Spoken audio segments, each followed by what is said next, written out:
Hi, welcome to Marshall Academy of the Arts dance program. My name is Mrs. Savala or Sarah Savala. I am your son or daughter's dance teacher.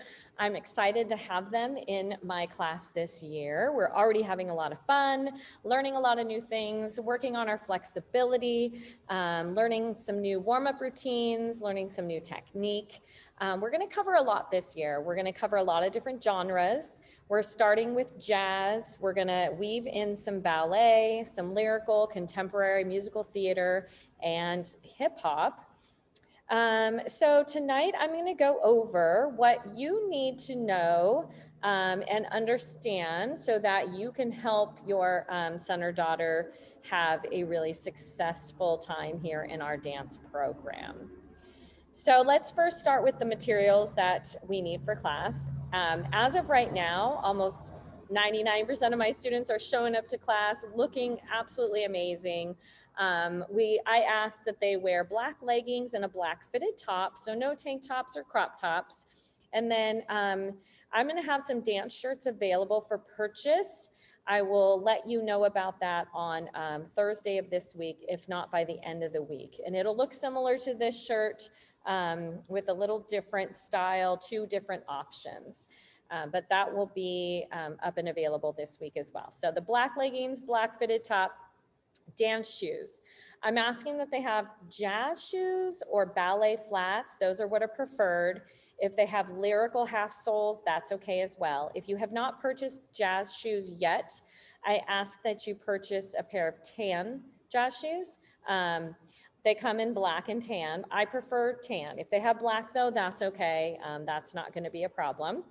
They do need a notebook in my class, but I'm gonna provide that. They're writing down terminology, they're learning about different genres, and it's just a place for them to write down information that they learn in class.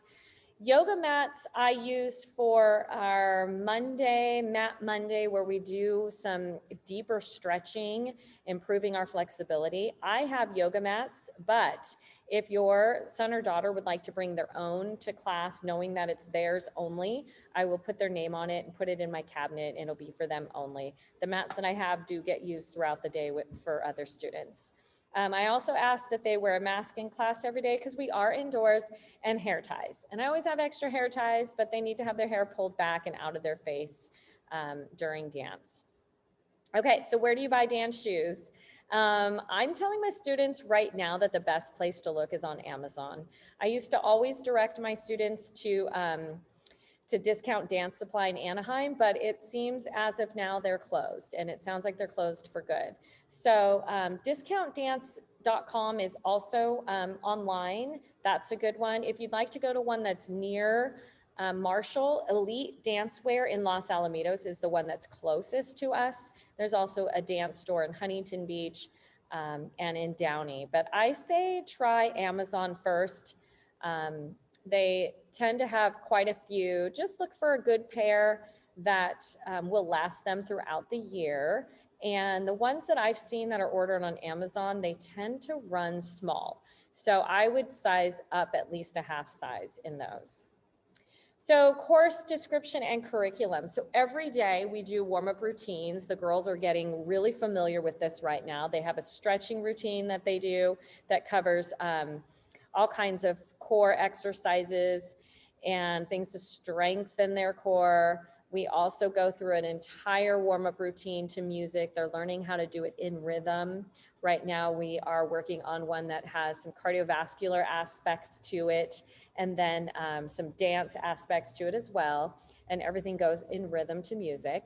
So there's daily warm-up routines. We have dance vocabulary terms that I share with them as they're learning that technique. And then on Fridays, we'll get out our notebooks and we'll be writing down those vocabulary terms in our notebooks. And we'll have technique assessments along the way as they're learning specific moves. Then they'll be assessed on their knowledge of how to do it, and then also their performance aspect of it, how well they do it. Choreography, we are going to learn a lot of choreography this year through all the different genres. Some might just be a short couple 8 counts, some might be an entire song. They work in groups to create choreography. I teach them choreography. We do a variety of different things in here in order to get an entire dance put together, if that's what we're working towards. Performances. So in the past, I've done a ton of performances. We have a big showcase at the end of the year. We perform at Arts in the Air. We perform at all the assemblies. We perform at the lunches that the parents get invited to. But right now, what I'm saying as far as performances are concerned is that because of what's going on in our current situation, I don't know if the auditorium is going to be available to us or what the situation is going to be. So I haven't set any dates for performances yet. As things start to maybe look better, or I can see that it's going to be possible, then we'll start setting our performance dates. Usually the performances happen starting second semester anyways with our assemblies. So, and Arts in the Air and Showcase. So I will get those performance dates to you as soon as I know that we will be able to perform. All right. Next up, grading policy. So the majority of our class is based on our students participating in class and the work they do with me during class time. So that being said, they need to be participating to the best of their ability every day they are in this class. So 50% is participation, class projects, things we do in small groups. So their daily active participation in lessons, and their collaborative groups, which they're going to get to know their collaborative group tomorrow. 20% is technique, assessment, and evaluation. That's where they show me that they know the terminology and they understand the technique that they've learned in class, and they perform it to the best of their ability. 20% is our choreography projects. We do a big choreography project at the first semester, and then I do a second semester, depending on whether we have a showcase or not. Sometimes it takes place at the showcase. And then of course their dance notebook, and that's just where they're taking notes on all the terminology in class. Now Canvas is really important for you to access as well as our students on a daily basis. The Zoom button on Canvas is available for students that are absent. So if they're going to be out for a long period of time, they can hop on Zoom and I will open up the class and they can watch and follow along with what we're doing in class. You will also see on the homepage that I have a student parent resource button. Lots of information there for you, also information for my students. Then the other buttons on the page, we're going to lead to assignments, class assignments, the modules, the units as they go through class and as assignments are set up. The resource page is very, very important for my parents. You can see a syllabus there, the grading policy, makeup work, how do they make up their participation points in class. There's also some course curriculum resources in there as well. So really important to be able to access that. And the homepage looks like this. And these are where you find the buttons. So Zoom, if they're ever absent, back to school night is where you'll access this. Student resource parent button, this is really important.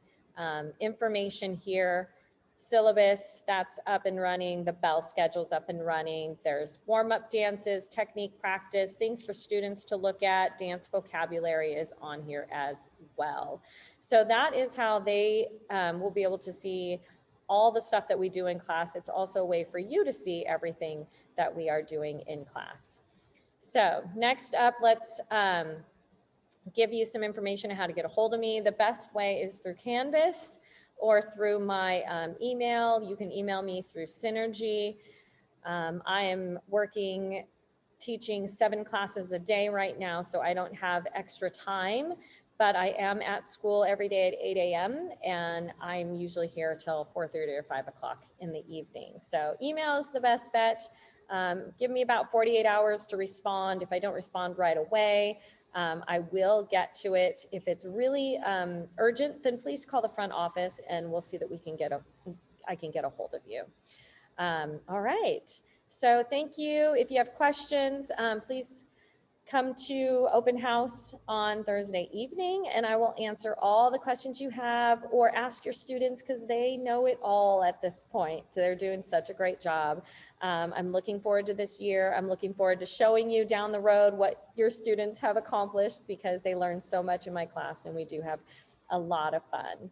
All right, thank you for watching.